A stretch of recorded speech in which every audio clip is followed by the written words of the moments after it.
Welcome to another edition of Fridays with Fred. My name is Fred Said. I had a buyer of mine in the transaction recently ask me, Fred, what happens if there were violations or code enforcements that were not identified and called out by the home inspector during the home inspection? So remember, when you buy a home, part of the first 2 weeks of your contingency and investigation period, you're going to do an actual home inspection that basically from A to Z, top down, you're going to see what's up with this house, and what do I need to know, and what needs immediate attention.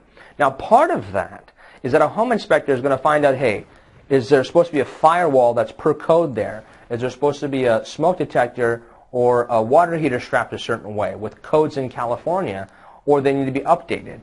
So this buyer asked me because their home inspector missed something that had to do with a firewall and a code enforcement, so he wanted to know who was liable for that. See, when you hire a home inspector, you want to make sure, number one, they're licensed, they're certified, and they're bonded in their trade. And they have some sort of a great track record. And ultimately, when you do a home inspection, before they go in there, they're going to have you sign a waiver that says, we're going to inspect this property to the best of our ability. But they might miss things, right? Everything's not perfect. It's a generic home inspection.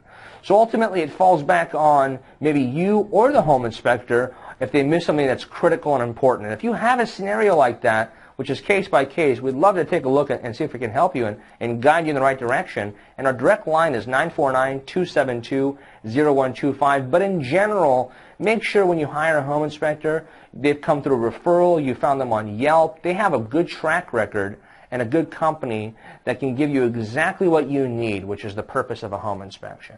And any other questions whatsoever, you can see all of our information, tutorials, properties, videos, blogs, you name it, on www.bestocproperties.com. And please tune in next week for another amazing edition of Fridays with Fred. Why? Because that's what Fred said.